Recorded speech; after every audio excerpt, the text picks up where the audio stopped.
Hola, mucho gusto. Mi nombre es Álvaro David Hernández Hernández. Yo he estado trabajando sobre la cultura de fans de anime, la cultura de aficionados al anime y al manga en Japón. Y el título de mi plática hoy es Notas introductorias sobre la cultura doujin en Japón. Básicamente es un recuento histórico tratando de enfocar el interés o la importancia de esta palabra, doujin. Hablaré sobre qué significa esta palabra, algunos ejemplos, contexto histórico, por qué hablar de doujin en vez de cultura de fans o cultura otaku, y cosplay como cultura doujin, que es lo que propongo, ¿no? Que el cosplay se puede entender dentro de esta cultura. El significado de la palabra doujin es una palabra japonesa que significa círculo, más en concreto personas con la misma intención o gusto, o compañeros. En el diccionario, pues dan varios ejemplos. Por ejemplo, revista Doujin o Doujinshi, su abreviación, que es lo que vendría siendo algo así como un fanzine. Anime amateur, Doujin anime, Doujin ongaku, música amateur y otros, manga amateur, ¿no? Otras palabras, por ejemplo, son revista literaria Doujin o Bunge Doujin Zashi, del que hablaré un poquito más adelante ahorita, y el cosplay, el que considero parte de esta cultura. Sobre las revistas literarias es importante mencionarlas porque son un gran contexto, nos da el contexto de este inicio de la cultura aficionados o amateur en Japón, que se da en la década de 1920-1930.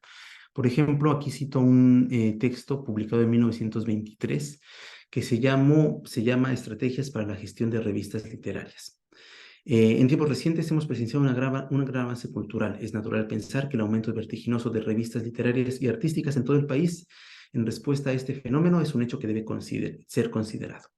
Y a partir de esto los autores pues empiezan a hablar o presentan las técnicas o las estrategias para publicar una revista de aficionados. Y esta misma revista donde publican esto es una revista de aficionados, ¿no? Entonces, esto da constancia, ¿no? De que en aquella época había mucha gente queriendo publicar por sí mismos sus propias revistas, sus fanzines, digamos, y bueno, tanto así que había que sacar manuales, ¿no? Como dice este texto, ahí lo verán con calma ustedes. Les comento, la década de los 20, 30 es más o menos cuando en Japón se da un boom de esta cultura de aficionados, en particular por la literatura, porque se da un movimiento que se llama Genbun Ichi en japonés, que significa buscar una coherencia entre la lengua hablada y la lengua escrita, pues antes no se hablaba como se escribía. Entonces, pues no toda la gente, o sea, aunque hablaras, no se escribía de la misma forma. Entonces, había que estudiar diferente, ¿no? Y leer las cosas y saber cómo se leían las cosas, ¿no? No solamente las letras, sino la forma de escribir. Y todo eso, con el movimiento de modernidad en Japón, tratando de llevar la educación a las masas, a que sea popular, se da este movimiento, ¿no? De unificación literaria. Y esto trae un auge de literatura, ¿no? O sea, ya es posible hablar de una forma más personal, como la gente hablaba en la vida cotidiana, lo que antes no era posible. Entonces trae un auge en la literatura, pero no solamente pasa eso, sino la tecnificación, ¿no? La reproducción mecánica, no solamente de la literatura, sino de la fotografía que va entrando, el cine que también va entrando, la música, dan una serie de, bueno, generan que este gran auge de los amateurs, ¿no? Pues todo era nuevo y la gente pues estaba buscando la forma de expresarse a través de estas nuevas técnicas, ¿no? Entonces, bueno, este es el gran contexto de la cultura de fanáticos, o bueno, de la que después se llamó cultura fanáticos. Pero a partir de después de la guerra, se da un cambio, ¿no? Naturalmente, Estados Unidos, bueno, entra como en la ocupación de Japón y se da una gran relación entre los aficionados a la ciencia ficción en Japón y a los que hay, y a los aficionados en ciencia ficción, a la ciencia ficción en Estados Unidos. Y esto además por algo que comparten Japón y Estados Unidos, que es este énfasis en el cientificismo que se dio por la guerra, pero que después termina generando una ciencia ficción, un auge de la ciencia ficción. Entonces, bueno, eso como por la ciencia ficción, pero ya más adelante, en la década de los 80, surge la cultura otaku, ¿no? Y en la cultura otaku hay diferentes vertientes de las que es importante hablar, y en particular dos, lo que yo considero, bueno, varias personas consideran, pero yo veo aquí como una sensibilidad vertical y una horizontal. Hablaré de eso ahorita adelante. Entonces, estos son los temas que voy a tratar ahorita en este momento, ¿no? Sobre la cultura otaku y sobre la ciencia ficción. Muy brevemente sobre la ciencia ficción, es lo que crea la base inmediata de lo que será después la cultura de aficionados o la cultura otaku, ¿no? Esta base se empieza a formar en la década de 1950, cuando se crean las primeras organizaciones de ciencia ficción. Después se crean otros grupos, y de ellos, por ejemplo, el Club de Creación Científica, eh, que sacan una revista. Esta revista, bueno, la primera doujinshi, la primera revista de fanzine, digamos, propiamente, al menos en este sentido actual, ya no literaria, se llamó Polvo Espacial, y se estuvo publicando, de hecho, hasta el 2013. Todas estas revistas empiezan a formar las redes de gente y la forma de hacer estas prácticas, ¿no? Van creando esta experiencia y van formando estas prácticas de hacer convenciones, de hacer grupos, de hacer meetings, o sea, reuniones, ¿no? De hacer las revistas de aficionados, de imprimirlas y todo esto, ¿no? Entonces, digamos que es la gran base, ¿no? Esta ciencia ficción en Japón. Muchas gentes que después participan en la industria del anime y del manga vienen de este mundo, ¿no? De los aficionados de ciencia ficción. Entonces es como el gran caldo de cultivo donde empieza a surgir todo esto. Y después de ahí surge precisamente la cultura de otaku, ¿no? Sobre la cultura otaku, yo estoy hablando aquí de dos tipos de sensibilidad. Que le llaman algunas personas en Japón sensibilidad vertical, y otra horizontal. Em, la sensibilidad vertical es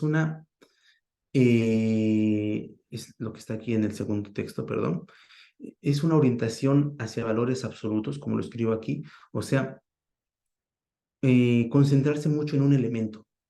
Digo vertical porque es como, como excavar a fondo sobre algo, ¿no? Como de arriba para abajo. Entonces, excavar sobre algo. Sin embargo, la orientación horizontal es más bien buscar cosas diferentes, no tan profundo sobre cada una de las cosas, pero otras cosas, otras cosas, otras cosas. Entonces, es una expansión, digamos, ¿no? Entonces, son dos tipos como de fans diferentes.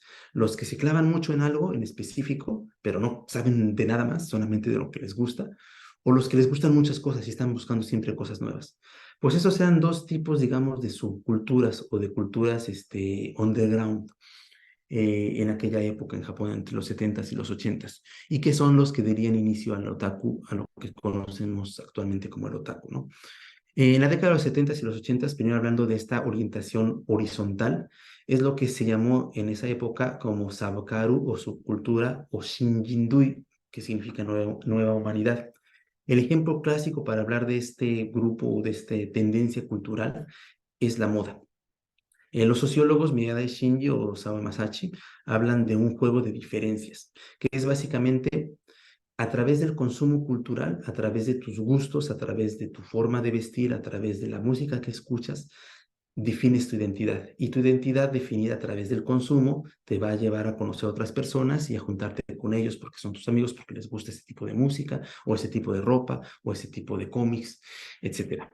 Entonces, eso va creando esos grupos, ¿no? Subculturales, comunidades de interés que después les llamaría, ¿no? Y esto tiene que ver con esa expansión horizontal, no vertical, sino horizontal, a buscar cosas nuevas, ¿no? Entonces, diferentes grupos de música, diferentes tipos de ropa, siempre estar buscando, porque lo importante es diferenciarse y es encontrarse a sí mismo como diferencia de los otros, ¿no? Entonces, la moda es un gran ejemplo.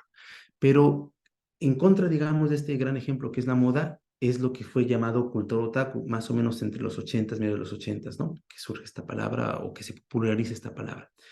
Y este viene a ser como el reverso de esta cultura de moda o de lo que llamaron Shinjiru en aquella época. Y es más bien una búsqueda no de meter, digamos, cosas interesantes o ficticias dentro de la realidad a través de la música, a través de la moda, sino llevar el realismo hacia la ficción, hacia el manga, hacia el anime, hacia algún elemento y clavarse en ese. Sociólogos, ahorita me estoy basando sobre todo en estos que puse aquí muy brevemente, Miyada Shinji y Osamu Masashi, pero bastantes otros también, es un tema bastante recurrido en Japón. Hablan de esta cultura como una cultura caracterizada por la predilección por espacios cerrados, buscar una ficción que no conecta con el mundo exterior y una búsqueda de realidad dentro de la ficción o una realidad recreada dentro de la ficción. O, dicho de otro modo, encontrar el todo dentro de un mundo cerrado, o sea que dentro de un, un espacio delimitado puedas encontrar todo lo concerniente a ese mundo. O sea, un manga, pongan ustedes. Dentro de un manga tienes todo un universo, ¿no? No vas a buscar otros más, solamente dentro de uno. Bueno, pues el gran ejemplo o el mejor ejemplo que se utiliza para esta época es justamente Tokyo Disneyland, que abrió en Japón en 1983, y que es precisamente buscar encerrar dentro de un espacio todo el mundo ficticio de Disneyland, de Disney, ¿no? Y que este mundo no tenga relación con el mundo exterior. Cortar todo tipo de relación con el mundo exterior, de modo el parque esté diseñado para que no se vea ningún edificio de los alrededores y todo sea un mundo cerrado, ¿no? Entonces, este mundo cerrado es el que llega a ser la predilección de lo que después llegaría a llamarse el otaku. Es sabido que en los ochentas la palabra otaku surge precisamente porque una persona que se considera a sí mismo Shinjin-rui, o sea, de los chicos cool que tienen moda, que están en la moda, critica precisamente a los otakus porque dice, ellos no tienen moda, no saben vestirse y solamente se clavan en algo y van a sus convenciones y ¿no? Entonces, bueno, esa historia es muy conocida y pues ilustra, ¿no? Estas que eran dos diferentes tendencias en la cultura underground japonesa, ¿no? Em, Sin embargo, bueno, aquí pongo unos ejemplos de los noventas de juegos de rol, que por ejemplo esta serie de animación, Record of Lodoss War, en inglés Lodos to Senki, en Japón, en español Crónicas de la Isla de Lodos. Era una adaptación o se basó en Dungeons and Dragons, ¿no? Fue la época en que los juegos de rol. Pero bueno, todo esto lleva a lo que voy con esto es de que a partir de finales de los 80s, 90s, cuando esto empieza a surgir, se empiezan a juntar estos grupos, ¿no? Los que eran llamados Nueva Humanidad, con los que eran, o sea, Sapkaru, o sea, los de la moda, con los que no iban a la moda, y se empiezan a juntar dentro del mismo, digamos, género, ¿no? Y es aquí donde, bueno, es aquí un poco más adelante, 10 años más adelante, en el 2000, donde empieza a surgir el discurso posmodernista. Esto surge mucho en relación con Murakami Takeshi, un artista que dice a su forma de ver, aunque mucha gente en Japón no está de acuerdo con él, o sea, con esa opinión de él, que él tiene una estética otaku. Lo digo porque mucha gente en Japón que se considera otaku dicen, esa no es una estética otaku. Pero bueno, él dice que sí. Este, bueno, él tuvo una exhibición en Los Ángeles en 2001 y Azuma Hiroki es un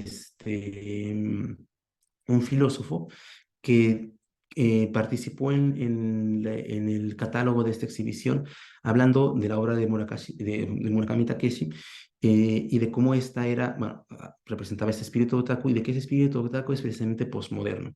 Y bueno, él desarrolla esta tesis en su libro también del mismo año, Dobutsukasuru Postmodern. Bastante famoso el libro, no lo voy a mencionar más. Ahorita no lo voy a reseñar ni nada, pero bueno, solamente mencionar que este discurso sobre el posmodernismo no era nuevo o no es nuevo en el 2001. Es, digamos, un revival, un resurgimiento del discurso que dio, bueno, de lo que se habló ya en 1983, en la década de los 80, con el libro famoso de Asada Akira, que era Kozoto Chikara, estructura y fuerza, digamos. Y en este libro, Asada precisamente hablaba de eso, de que Japón es posmoderno, ¿no? Y de hecho fue un boom este libro, fue un bestseller en aquella época, en los ochentas. Y de alguna forma Azuma Hiroki revive esta intención, ¿no? de encontrar a Japón como posmoderno. Lo que yo aquí quiero mencionar, o por lo que saco estos autores, es para hablar de este otro autor, Ito Go, que en 2005 saca un libro muy interesante que se llama Tezuka is Dead, Tezuka está muerto. Y el subtítulo es Lecturas modernistas y postmodernistas. Para ponerlo muy corto, porque no hay mucho tiempo, este libro habla de, bueno, consumo de juego, anime parece al consumo del manga como contexto de lectura actual. Reemplaza lo que Azuma ve como una esencia posmoderna en el otaku por un tipo de lectura. O sea, Azuma habla de los otaku como un tipo de persona con una sensibilidad diferente a partir de la década más o menos de los 90, de los 90, 2000, que ya no está interesado en las grandes narrativas, por eso es posmoderno. Sin embargo, dice, Itogo dice, no, no se trata de una persona que ya no está interesado, se trata de diferentes lecturas. Puede haber lecturas modernistas o tipo modernas, o puede haber lecturas posmodernas de los personajes. Y bueno, eso es una idea, bueno, es una opinión que secundan bastantes sociólogos. Bueno, de hecho, esa opinión ya estaba más o menos propuesta por Osawa Masachi, pero desde la sociología, no desde el mundo del manga. Entonces, desde el mundo del manga, Itogo no solamente lo plantea, sino además da ejemplos muy concretos, que es bastante interesante. Él hace un análisis del personaje, o sea, de lo que es un personaje, cómo se construye un personaje. Y dice que estos personajes pueden ser modernos o posmodernos. Y utiliza dos palabras que también son del lenguaje popular japonés, que es kyarakta, que es personaje, aquí lo traduzco como personaje, y kiara, que es la abreviación, que aquí traduzco como carácter, como un, bueno, personaje también, pero lo importante es que uno es el personaje moderno, que tiene su background histórico, o sea, que tiene una personalidad definida dentro de una historia, dentro de una narrativa. Y el otro es el personaje, digamos, posmoderno, que ya no tiene una narrativa detrás, que es lo que viene a decir Azuma Hiroki, ¿no? Que la gente ya no consume a los personajes porque hay una narrativa detrás, como lo que sería, por ejemplo, Macros, o el universo de Macros, o lo que sería en Occidente, por ejemplo, todas las sagas de Star Trek, o Star Wars, ¿no? Sino nada más los personajes porque son tiernos, o porque son bonitos, o porque tienen los ojos grandes, o porque los tienen chiquitos, y todas esas, digamos, juego de símbolos es lo que viene a representar el personaje, ya no importa la historia. Muy a grosso modo, ¿no? No estoy realmente sintetizando o más bien simplificando demasiado, pero más o menos es la idea. Y lo que Itogo empieza a ver es de que esas características que Azuma Hiroki ve como posmodernas estaban ya en el manga y de hecho se dan al inicio del manga. Y el gran ejemplo, el mejor ejemplo que da es este manga que se llama Shouchan no Boken, la aventura de Shouchan, que es de 1923. Entonces aquí yo lo pongo como con un juego de palabras, dije, origen posmoderno del modernismo, porque precisamente este manga es considerado como el origen del personaje moderno, como el origen del modernismo literario dentro del manga japonés. Y sin embargo, como analiza Itogo, tiene todas las mismas características que Azuma Hiroki reconoce como postmodernas, sin embargo, antes del modernismo. Por eso Itogo dice, no tiene sentido hablar de postmodernismo después del, o sea, antes y después. Dice, eso no tiene sentido, más bien son cosas que se dan al mismo tiempo. Y son partes del mismo proceso histórico y volvemos otra vez a la misma década, 1920, cuando surge esta cultura de doujin. Ya no hay mucho tiempo, entonces me voy ya al cosplay. Y bueno, mi intención aquí es hablar un poco sobre la historia del cosplay. Y bueno, lo que quiero decir básicamente es esto, ¿no? Que está dentro, lo podemos ver dentro de esta cultura de doujin. La palabra cosplay nació dentro de esta revista, My Anime, no, My Anime es una revista que se llamaba así, publicada en 1983 y este fue el primer artículo donde apareció esta palabra, ¿no? Sin embargo, la palabra ya existía desde antes. Bueno, aquí les pongo un poco esta fue la revista, este fue el número donde se publicó por primera vez esta palabra, pero ya existían estas prácticas, ¿no? Por ejemplo, ese es un artículo de 1980 donde sacan un evento que hubo, ¿no? Donde la gente se disfrazaba de, perdón, esto no es macros, es de Gundam. Y bueno, empieza a hacer una serie de artículos, ¿no? Sobre hacer cómo hacer disfraces de Gundam. Entonces, bueno, ya existían estas prácticas, ¿no? En Estados Unidos, el término masquerade se puede arrastrar desde la década de los 40. Es relevante mencionar la presencia de círculos de ciencia ficción y de la cultura de fanáticos en Japón, que también, bueno, lo que dije hace rato, ¿no? De la ciencia ficción. Entonces, realmente es la misma gente, es lo que quiero decir, de la misma gente que hacía los círculos de ciencia ficción, los mismos en los 50, 60, empieza a hacer esto porque ven lo mismo que hacían en Estados Unidos, ¿no? Y bueno, me salta aquí un poquito, les quiero hablar de esta persona, perdón, aquí está mal escrito, dice Mariko, pero es Mariko Tani. En 1977, en esa época ella era una chica que le gustaba mucho la ciencia ficción y de hecho había ido a Estados Unidos y había conocido estos eventos que me llaman Masquerades en Estados Unidos y ella hace un cosplay, se disfraza de un personaje de Edgar Rice Burroughs que se llama bueno, A Fighting Man of Mars.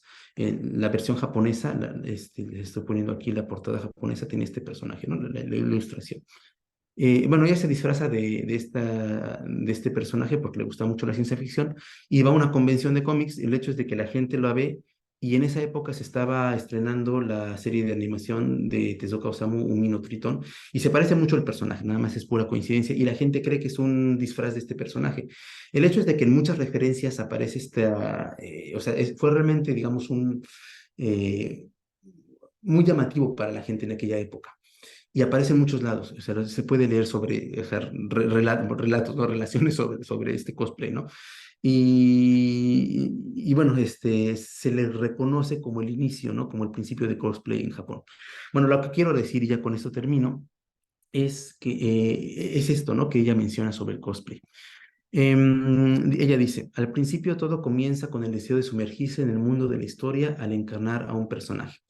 Tal vez debido a que Japón es un país donde la realidad y la apariencia pública a menudo difieren, la cultura de la imitación temporal, donde uno asume una identidad momentánea, se arraigó profundamente, como en el caso del karaoke.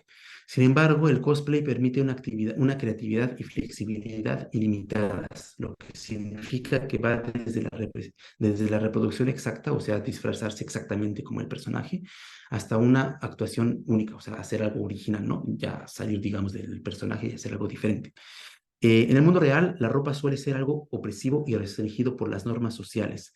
El cosplay, por tanto, es algo escandaloso, ya que permite liberarse de esas normas. Al adoptar los valores de un mundo diferente, se relativiza la realidad y uno puede redescubrirse a sí mismo. Puede ser un escape de la realidad, pero descubrir una parte desconocida de uno mismo en un entorno fuera de lo común también puede ser el primer paso para crear un nuevo yo. Con esto termino y lo que quiero decir o enfatizar es de que justamente en este mismo movimiento literario que se dio en la década de 1920 era encontrar un yo en la literatura. O sea, la literatura buscaba expresar el yo moderno, quién soy yo, yo y mi relación con el mundo. Y este mismo tema se relaciona, o sea, en la creación del personaje, cómo se relaciona el personaje con su mundo en el manga, cómo se lee el personaje, cómo el personaje pasa de ser un personaje, digamos, postmoderno a moderno. Es lo mismo que se va reproduciendo en la cultura de ciencia ficción y el que se reproduce en la cultura de otaku y que se reproduce aquí, como Mariko Tani lo comenta, en la cultura del cosplay. Entonces, bueno, es lo que quería mencionar. Es todo, ya me pasé por algunos minutos. Muchas gracias por su atención. Y hasta aquí.